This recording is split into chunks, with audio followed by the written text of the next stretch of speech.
ప్రభునందు ప్రియులారా, ప్రియా దేవుని బిడ్డలారా, ప్రభునామలో మీ అందరికి కూడా శుభాభివందనాలు తెలియజేస్తున్నాను. ప్రియులారా, ఈరోజు 28వ తారీఖు 6వ నెల 2026 సంవత్సరం ఆదివారం నాడు దేవుడు తన యొక్క వాక్యాన్ని ధ్యానించడానికి ఇచ్చినట్టు కృపను బట్టి దేవునికి స్తుతులు స్తోత్రాలు చెల్లిస్తున్నాను. ప్రియులారా, ఈరోజు మత్తయి శుభవార్త 10వ అధ్యాయము 37 నుంచి 42 వచనాల వరకు చూసినట్లయితే, తల్లినైనను తండ్రినైనను నాకంటే ఎక్కువగా ప్రేమించేవాడు నాకు పాత్రుడు కాడు. కుమారునైనను కుమార్తెనైనను నాకంటే ఎక్కువగా ప్రేమించేవాడు నాకు పాత్రుడు కాడు. తన సిలువని ఎత్తుకొని నన్ను వెంబడింపనేవాడు నాకు పాత్రుడు కాడు. తన ప్రాణము దక్కించుకునేవాడు దానిని పోగొట్టుకును, కానీ నా నిమిత్తము తన ప్రాణమును పోగొట్టుకునేవాడు దానిని దక్కించుకును. మిమ్మల్ని చేర్చుకున్నవాడు నన్నును చేర్చుకును, నన్ను చేర్చుకున్నవాడు నన్ను పంపిన వారిని చేర్చుకును. ప్రవక్త అని ప్రవక్తను చేర్చుకున్నవాడు ప్రవక్త ఫలము పొందును. నీతిమంతుడని నీతిమంతుని చేర్చుకున్నవాడు నీతిమంతుని ఫలము పొందును. మరియు శిష్యుడని ఎవడు ఈ చిన్నవారిలో ఒకరికి గిన్నెడు చన్నీళ్లు మాత్రం త్రాగనిచ్చును, వాడు తన ఫలము పోగొట్టుకునడని నీతో నిశ్చయముగా చెప్తున్నాను. ప్రియులారా, ప్రభువారు చెప్తూ ఉన్నాడు శిష్యులతో, మరి ఈ లోకాన్ని కానీ, ఈ లోకము ఈ శరీర సంబంధమైనటువంటి బంధాలను కానీ తొదకు తల్లినైనా తండ్రినైనా కుమారునైనా కుమార్తెనైనా నాకంటే ఎక్కువగా ప్రేమించేవాడు నాకు పాత్రుడు కాడు అని ప్రభువారు చెప్తున్నాడు. అదేంటి, మనకు తల్లిదండ్రులు ఉంటున్నారు కదా, బంధువులు కుమార్తెలు కుమారులు ఉంటున్నారు కదా, వారిని ఎవరిని ప్రేమించొద్దా? దేవుణ్ణి ప్రేమించాలంటే అందరికంటే ఎక్కువగా దేవుణ్ణి ప్రేమించాలి, అంటే కానీ వారిని ప్రేమించవద్దు అని ఆయన చెప్పటం లేదు. ప్రియులారా, అయితే దేవుణ్ణి ప్రేమించుట నేను అనొచ్చు, మీరు అనొచ్చు, నేను దేవుణ్ణి ప్రేమిస్తున్నాను, నేను దేవుణ్ణి ప్రేమిస్తున్నాను అని మనం అనుకోవచ్చు. దేవుణ్ణి ప్రేమించేటటువంటి వాడు ఎలా ప్రేమిస్తాడు అని మనం ఒకసారి చూసినట్లయితే 1 యోహాను 5వ అధ్యాయము 3వ వచనంలో మనం ఆయన ఆజ్ఞలను గైకొనుటయే దేవుణ్ణి ప్రేమించుట, ఆయన ఆజ్ఞలు భారమైనవి కావు. దేవుణ్ణి ప్రేమించడం అంటే దేవుని యొక్క ఆజ్ఞలను, దేవుని యొక్క వాక్యాన్ని ప్రేమించేటటువంటి వాడే దేవుణ్ణి ప్రేమించేటటువంటి వాడని యోహాను భక్తుడు చెబుతూ ఉన్నాడు. ప్రియులారా, 1 యోహాను 4వ అధ్యాయము 20వ వచనం నుంచి 21వ వచనం వరకు చూసినట్లయితే, ఎవడైనను నేను దేవుని ప్రేమించున్నానని చెప్పి తన సహోదరుని ద్వేషించిన ఎడల అతడు అబద్ధికుడగును. తాను చూచిన తన సహోదరుని ప్రేమింపనివాడు తాను చూడని దేవుని ఎట్లు ప్రేమింపగలడు? దేవుని ప్రేమించేవాడు తన సహోదరుని కూడా ప్రేమింపవలనను ఆజ్ఞను మనం ఆయన వలన పొంది ఉన్నాము. ప్రియులారా, చాలామంది నేను దేవుణ్ణి ప్రేమిస్తున్నాను, దేవుడు అంటే నాకు చాలా ఇష్టం, దేవుడు అంటే నాకు అందరికంటే ఎక్కువ ఇష్టం అని ఏవేవో చెప్తుంటాం. కానీ దేవుణ్ణి ప్రేమించేటటువంటి వాడు సహోదరుని ప్రేమిస్తాడు, ద్వేషించడు అని చెప్తుందంటే, దేవుణ్ణి ప్రేమించేటటువంటి వాడు, దేవుణ్ణి ఎక్కువగా ప్రేమించేటటువంటి వాడు తల్లిదండ్రులను ప్రేమిస్తాడు, భార్యను ప్రేమిస్తాడు, బిడ్డలను ప్రేమిస్తాడు, సాటి సహోదరులను కూడా ప్రేమిస్తూ ఉంటాడు. అదే దేవుని ప్రేమించుట అని దేవుని యొక్క వాక్యము సెలవిస్తుంది. ప్రియులారా, అయితే ఈ బంధాలన్నిటికంటే దేవుణ్ణి ఎక్కువగా ప్రేమించాలి. ఈ బంధాలేవి కూడా దేవుణ్ణి ప్రేమించటంలో, దేవుని యందు విశ్వాసం ఉంచటంలో ఈ బంధాలేవి కూడా నీకు అడ్డు కాకూడదు, అన్నిటికన్నా ఎక్కువగా ప్రేమించాలని చెప్తుంది.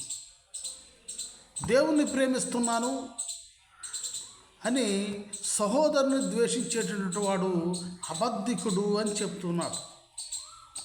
1 యోహాను 2:4 ఆయనను ఎరిగి ఉన్నానని చెప్పుకొనుచు ఆయన ఆజ్ఞలను గైకొనని వాడు అబద్ధికుడు, వానిలో సత్యమే లేదు. ప్రియులరా, దేవుణ్ణి ప్రేమించేటటువంటి వాడు దేవుని యొక్క ఆజ్ఞలను ప్రేమించాలి. దేవుని యొక్క ఆజ్ఞ చెప్తుంది, నిన్ను వలే నీ సహోదరుని ప్రేమించమని చెప్తుంది, నీ వలే నీ పొరుగు వారిని ప్రేమించమని చెప్తుంది. దేవుణ్ణి ప్రేమించేటటువంటి వాడు సహోదరుని, మరి తల్లిదండ్రులను, కుమార్తెలను, కుమారులను అందరినీ ప్రేమిస్తాడు. ప్రియులారా, అలా ప్రేమింపనేటువంటి వాడు అబద్ధికుడు. దేవుణ్ణి ప్రేమిస్తున్నానని చెప్పి సహోదరుని ద్వేషించేటటువంటి వాడు అబద్ధికుడు అని చెప్పబడుతుంది. మరి ఈ అబద్ధికులందరూ కూడా ఎవరి సంబంధులు అంటే యోహాను శుభవార్త 8:44 మీరు మీ తండ్రి యగు అపవాది సంబంధులు, మీ తండ్రి దురాశలు నెరవేర్చగోరుచున్నారు. ఆది నుండి వాడు నరహంతకుడై ఉండి సత్యమందు నిలిచిన వాడు కాడు, వాని యందు సత్యమే లేదు. వాడు అబద్ధమాడినప్పుడు తన స్వభావమును అనుసరించి ఏం మాట్లాడును.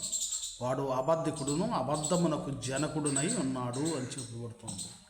ప్రియులారా, దేవుణ్ణి ప్రేమిస్తున్నాను అని చెప్పి తన సహోదరుని ద్వేషించేటటువంటి వాడు అబద్ధికుడని, ఆ అబద్ధికులందరికీ కూడా తండ్రి ఎవరు అంటే సాతానని, ఆ సాతాను యొక్క పుత్రులై ఉన్నారు, లేక సాతాను యొక్క కుమారులై ఉన్నారు, సాతాను వారికి జనకుడై ఉన్నాడు అని చెప్పబడుతుంది. పిల్లలు అంటే దేవుణ్ణి ప్రేమిస్తున్నానని చెప్పి సాటి సహోదరుని ప్రేమించకుండా దేవుడంటే నాకు ఇష్టమని చెప్పి అని చెప్పుకునేటటువంటి వాడు అబద్ధికుడట. అబద్ధికుడు సాతాను యొక్క సంబంధి. సాతాను రాజ్యము నరకము, ఆ నరకములో వారు త్రోయబడతారని ప్రకటన గ్రంథము 21:8 చెప్పబడుతున్నాడు. పిరికివారును, అవిశ్వాసులను, అసహ్యులను, నరహంతకులను, వ్యభిచారులను, మాంత్రికులను, విగ్రహారాధికులను, అబద్ధికులందరూ అగ్ని గంధకములో మండు గుండములో పాలు పొందుదురు, ఇది 2వ మరణము అని చెప్పబడుతుంది. ప్రియులరా, దేవుణ్ణి ప్రేమిస్తున్నాను అనేటటువంటి వాడు ప్రతి ఒక్కరిని ప్రేమించేవారిగా ఉండాలి. అయితే మనం అనుకోవచ్చు, అందరికంటే ఎక్కువగా దేవుణ్ణి ప్రేమిస్తే నాకేమొస్తుంది అని మనం అనుకోవచ్చు. దానివల్ల నాకు ఫలితం ఏంటి అని మనం అనుకోవచ్చు. అందుకనే నిర్మకాండం 20:6 నన్ను ప్రేమించిన ఆజ్ఞలు గైకొను వారిని 1000 తరముల వరకు కరుణించువాడనై ఉన్నాను. ఒక తరము కదంటే నీతోటి అయిపోలేదు, నీ బిడ్డలను 1000 తరాల వరకు దేవుణ్ణి ఎక్కువగా ప్రేమించేటటువంటి వాడు వాని యొక్క సంతానాన్ని ప్రేమిస్తాను అని చెప్తున్నాడు. ప్రియులారా, అలాగే దేవుణ్ణి ప్రేమించే వారికి సామెతల గ్రంథం 8:17 చెప్పడం, నన్ను ప్రేమించే వారిని నేను ప్రేమించున్నాను, నన్ను జాగ్రత్తగా వెతకవారు నన్ను కనుగొందురు. 21 నన్ను ప్రేమించు వారిని ఆస్తికర్తలుగా చేయుదును, వారి నిధులను నింపుదును అని చెప్తున్నాడు. దేవుణ్ణి మనం ప్రేమిస్తే దేవుడును మనల్ని తిరిగి ప్రేమిస్తాడట. ఆ ప్రేమించటం ఒకటే కాకుండా మనకు సిరి సంపదలను తరతరముల వరకు ఆయన యొక్క కరుణ మనపై ఉంటుందని చెప్తున్నాడు. ప్రియులారా, కానీ దేవుణ్ణి నీవు ఎక్కువగా ప్రేమిస్తున్నావా? లేదా మనుషుల యొక్క పద్ధతులను నువ్వు ప్రేమిస్తున్నావా అనే దాని గురించి ఒకసారి దేవుడు నిన్ను పరీక్ష పెడతాడట. యోబు వలె, అబ్రహాము వలె. ద్వితీయోపదేశకాండము 13వ అధ్యాయము 1వ వచనము నుంచి 10 వచనాల వరకు మనం చూసినట్లయితే 8 వచనాల వరకు, ప్రవక్తయే గాని కలలు కనువాడే గాని నీ మధ్య లేచి నీ ఎదుటిగా సూచక క్రియ అయినను మహత్కార్యమునైనను చేసి నీవు ఎరుగని ఇతర దేవతలను అనుసరించి పూజింతుము రమ్మని చెప్పిన ఎడల అతడు నీతో చెప్పిన సూచక క్రియ కానీ మహత్కార్యము కానీ సంభవించనను. ఆ ప్రవక్త మాటలను, కలలు కనువాని మాటలను వినకూడదు. ఎలయనగా మీరు మీ దేవుడని యెహోవాను మీ పూర్ణ హృదయముతోనూ మీ పూర్ణాత్మతోనూ ప్రేమించున్నారో లేదో తెలుసుకున్నటకు మీ దేవుడని యెహోవా మిమ్మల్ని పరీక్షించున్నాడు. మీరు మీ దేవుడని యెహోవాకు లోబడి ఆయనకే భయపడి ఆయన ఆజ్ఞలను అనుసరించి ఆయన మాట విని ఆయనను సేవించి ఆయనను హత్తుకొని ఉండవలను. నీవు నడవవలనని నీ దేవుడిని యెహోవా నీకు ఆజ్ఞాపించిన మార్గములో నుండి నిన్ను తొలగించినట్లు ఐగుప్తు దేశములో నుండి మిమ్మల్ని రప్పించి దాసగృహములో నుండి మిమ్మల్ని విడిపించిన మీ దేవుడైన యెహోవా మీద తిరుగుబాటు చేయుటకు మిమ్మును ప్రేరేపించెను గనుక ఆ ప్రవక్తకేమీ ఆ కలలు కనువానికేమీ మరణశిక్ష విధింపవలను. అట్లు నీ మధ్య నుండి ఆ చెడుతనమును పరిహరింపవలను. నీ తల్లి కుమారుడే కానీ, నీ సహోదరుడు కానీ, నీ కుమారుడే కానీ, నీ కుమార్తె కానీ, నీ కౌగిట భార్యయే కానీ, నీ ప్రాణ స్నేహితుడే కానీ భూమి యొక్క ఈ కొన మొదలుకొని ఆ కొన వరకు నీకు సమీపముగా నుండిను, నీకు దూరముగా నుండిను. నీ చుట్టూ నుండి జనముల దేవతలలో నీవును నీ పితరులు ఎరుగని ఇతర దేవతలను పూజింతుము రమ్మని రహస్యముగా నిన్ను ప్రేరేపించిన వారి మాటకు సమ్మతింపకూడదు, వారి మాట వినకూడదు, వారిని కరుణింపకూడదు, వారి యందు జాలిపడకూడదు అని చెప్తూ ఉన్నాడు. అంటే దేవుని నుండి విశ్వాసాన్ని తొలగించడానికి, దేవునిలో నీవు నడుస్తున్నటువంటి విశ్వాసమును బట్టి కొద్ది శ్రమలు దేవుడు మరి ఏదైనా నిన్ను పరీక్షించడానికి శ్రమ కలుగజేసినప్పుడు యోబు వలె స్నేహితులు కానీ, బంధువులు కానీ, నువ్వు రోజు ప్రార్థనకు వెళుతుండగా నీ విశ్వాసం నిన్నేం చేసింది, నిన్ను కాపాడగలిగిందా, నిన్ను రక్షించగలిగిందా అని వారు నిన్ను ఆ భక్తి మార్గంలో నుంచి దేవుని నుండి నిన్ను వేరు చేసి ఇతర మార్గాల వైపు నిన్ను నడిపించే వారిని ఉపేక్షింపకూడదు అని తల్లైనా, తండ్రైనా, కుమారుడైనా, కుమార్తె అయినా నీవు దేవుని నుండి నిన్ను వేరుపరచడానికి వారు ప్రయోగించేటువంటి ఎటువంటి ప్రయోగాన్నైనా నీవు త్రిప్పికొట్టాలి. ఆ త్రిప్పికొట్టి నీవు విశ్వాసముగా నిలబడగలిగినప్పుడే నీకు ఆయన కరుణ తరతరముల వరకు ఉంటుంది. నిన్ను ఆస్తికర్తలుగా ఆయన చేస్తాడు. ప్రియులారా, జకరియా గ్రంథము 13వ అధ్యాయము 9వ వచనంలో కూడా ఆ 3వ భాగమును నేను అగ్నిలో నుండి వెండిని తీసి శుద్ధిపరిచినట్లు శుద్ధిపరచును, బంగారమును శోధించినట్లు వారిని శోధించును. వారు నా నామమును బట్టి మొరపెట్టగా నేను వారి మొరను ఆలకింతును. వీరు నా జనులని నేను చెప్పుదును, యెహోవా మా దేవుడని వారు చెప్పుదురు. అంటే వెండిని అగ్నిలో వేసి పరీక్షించినప్పుడు లేదా కాల్చబడినప్పుడు దానిలో ఉన్న మకిలంతా ఏ విధంగా పోతుందో అలాగే నీలో ఉన్నటువంటి మరి దోషాన్ని పోగొట్టడానికి ఆయన ఒక్కోసారి శ్రమలను అగ్నిలో కాల్చబడినప్పుడు బంగారము మెరుగుపరచబడుతుంది. ఏ విధంగా మెరుగుపరచబడుతుందో ఆ విధంగా నిన్ను మెరుగుపరిచి విలువైన దానిగా చేయటానికి, విలువైన వాడిగా చేయటానికి శోధిస్తాడట దేవుడు. దానికి నిలబడినప్పుడు నీవు పెట్టినటువంటి మొరను ఆలకిస్తాడంట. ఆ శోధనలో నీవు నీ యొక్క విశ్వాసాన్ని కోల్పోయినట్లయితే, నీవు నిలబడకపోయినట్లయితే, నీవు కరిగిపోయినట్లయితే, బూడిదగా మరి బయట పారవేయబడినట్లు పారవేయబడతావు. నీవు బంగారము వలె నీవు నిలబడగలగాలి అంటే నీ యొక్క విశ్వాసాన్ని నీవు కాపాడుకోవాలి అని చెప్తుంది ప్రియుల. ఆ విధంగా కాపాడుకున్నప్పుడు ఆయన నీ దగ్గరకు వస్తాడంటే యోహాను శుభవార్త 14వ అధ్యాయము 21వ వచనము నుండి 23వ వచనము, నా ఆజ్ఞలను అంగీకరించి వాటి గైకొను వాడే నన్ను ప్రేమించేవాడు నా తండ్రి వలన ప్రేమింపబడను, నేనును వారిని ప్రేమించి వానికి నన్ను కనబరుచుకుందునని చెప్పాను.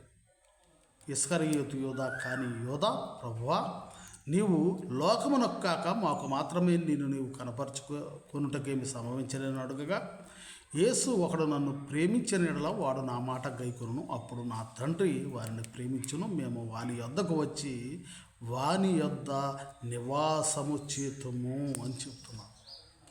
దేవుడే మన దగ్గరికి వస్తాడట. దేవుని యొక్క ఆజ్ఞలను మనం పాటించినట్లయితే దేవుడే మన దగ్గరకు వచ్చి మనలో నివాసం ఉంటాడట. ప్రియులారా, ఎంత గొప్ప భాగ్యము. మరి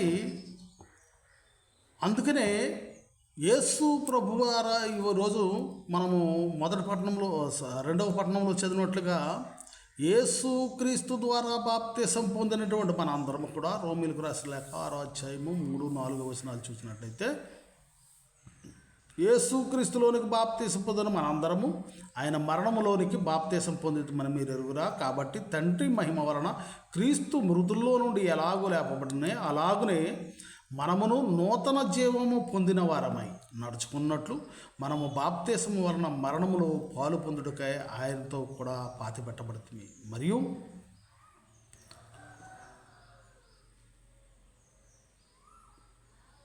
ప్రియులారా, మన యొక్క ఉద్దేశాలను కానీ మన యొక్క మరి ఈ లోకానికి సంబంధించినటువంటి కోరికలను కానీ బంధుత్వాలను కానీ యేసునామంలో మనం బాప్తిసం పొందినటువంటి మనందరం కూడా వాటిని పాతి పెట్టాలని, నూతన జీవితాన్ని మనం జీవించాలని చెబుతూ ఉన్నాడు. 1 పేతురు 2:9 కూడా పేతురు గారు అంటాడు, అయితే మీరు చీకటిలో నుండి ఆశ్చర్యకరమైన తన వెలుగులోనికి మిమ్మల్ని పిలిచిన వాని గుణాతిశయమును ప్రచురము చేయు నిమిత్తము ఏర్పరచబడిన వంశమును రాజులైన యాజక సమూహమును పరిశుద్ధ జనమును దేవుని సొత్తైన ప్రజలునై ఉన్నారు. ఒకప్పుడు ప్రజగా ఉండక ఇప్పుడు దేవుని ప్రజ అయితిరి, ఒకప్పుడు కనికరింపబడక ఇప్పుడు కనికరింపబడిన వారైతిరి.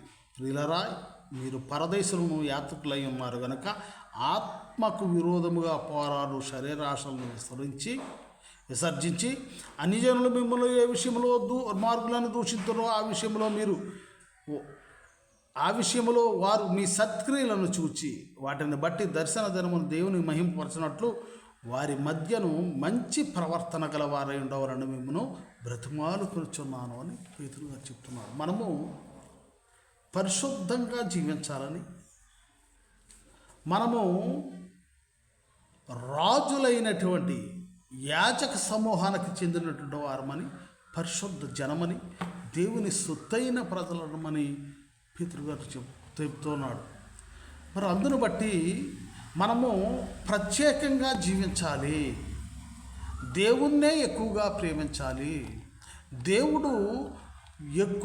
దేవుణ్ణి మనం ప్రేమించినప్పుడు దేవుడు మనలో ఉంటాడు. మనలో దేవుని ప్రేమ ఉన్నప్పుడు ప్రతి ఒక్కరిని ప్రేమించే వారిగా ఉంటాము.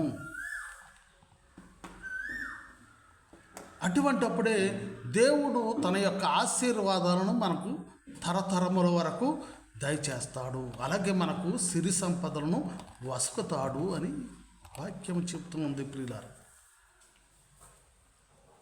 మరి బైబిల్ గ్రంథంలో అనేక మంది ఆ విధముగానే జీవించారు. కొంతమంది ఆయన ఆజ్ఞలకు లోబడకుండా జీవించటం మూలంగా వారు తమ యొక్క దేవుడిచ్చేటువంటి అనుగ్రహాలను పొందకపోయినటువంటి వారు చాలామంది ఉన్నారు. మరి మనము కూడా ఈ లోకములో తల్లిదండ్రులను కొద్ది రోజులు ప్రేమిస్తాము, భార్య వచ్చిన తర్వాత భార్యను ఎక్కువగా ప్రేమిస్తాము. పిల్లలు ఉన్న తర్వాత, పిల్లలు కలిగిన తర్వాత పిల్లలపై ఎక్కువ మమకారాన్ని మనం పెంచుకుంటాం, ప్రేమిస్తూ ఉంటాం. మన కుమార్తెకు కానీ కుమారుడికి కానీ ఏదైనా వచ్చినట్లయితే దాని నిమిత్తము ఎన్ని ఆస్తులనైనా తుదకు మన ప్రాణాలనైనా వెచ్చించటానికి ఇవ్వటానికి సిద్ధపడుతూ ఉంటాం ప్రియులారా.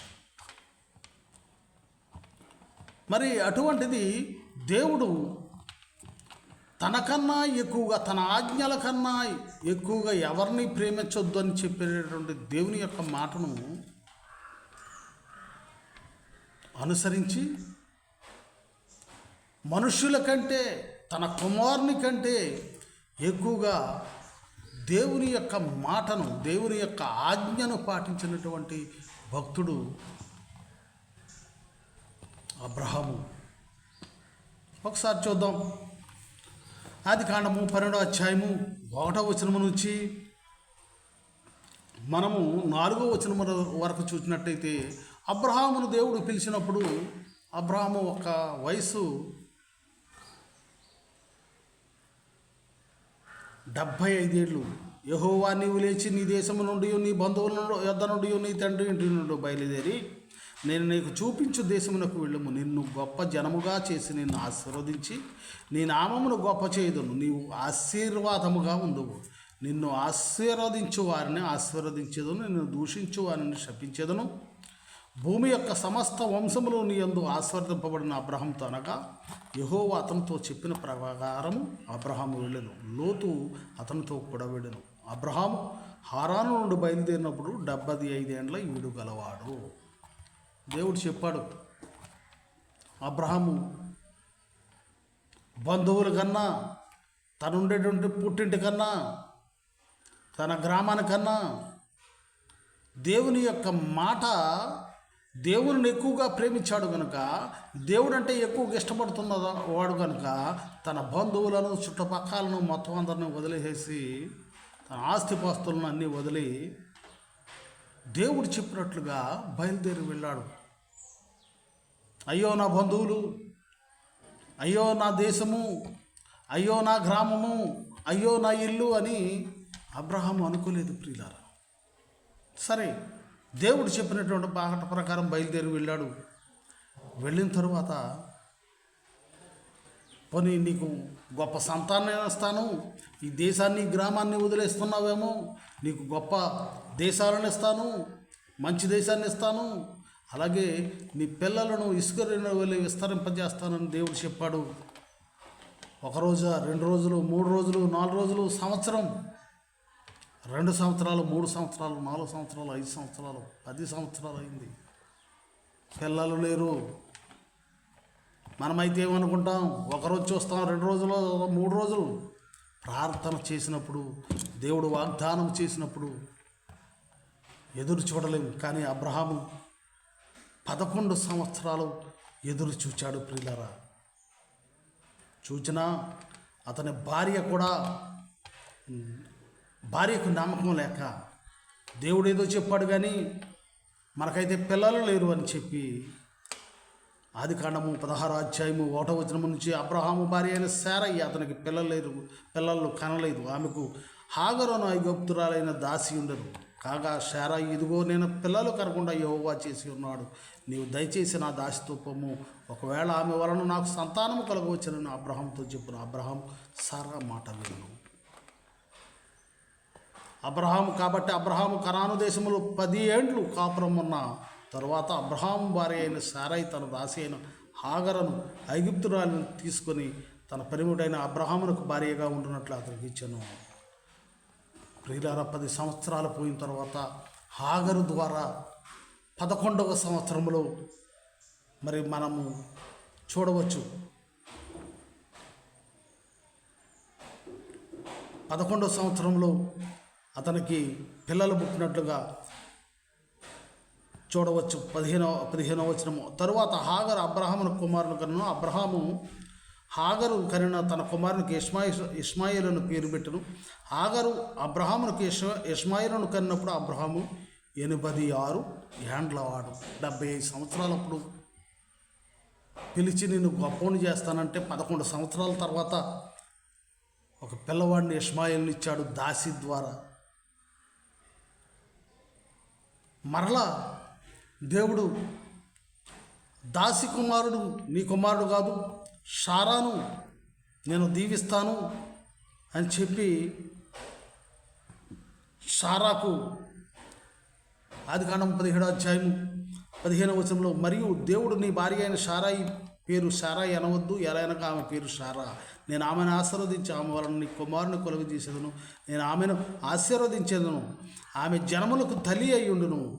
జనముల రాజులు ఆమె వలన కలుగుదురని అబ్రహాముతో చెప్పినప్పుడు అబ్రహాము సాగిలపడి నవ్వి 100 ఏండ్ల వానికి సంతానము కలిగిన 90 ఏండ్ల శారా కనునని మనసులో అనుకున్నాను. అబ్రహాము ఇష్మాయేలు సన్నిధిని నీ సన్నిధిని బ్రతుకునిచ్చిన అనుగ్రహించమని దేవునితో చెప్పగా, దేవుడు అలా కాదు, నీ భార్య షారకు కుమారుడు పుడతాడు అని హెచ్చరించాడు, చెప్పాడు, వాగ్దానం చేశాడు.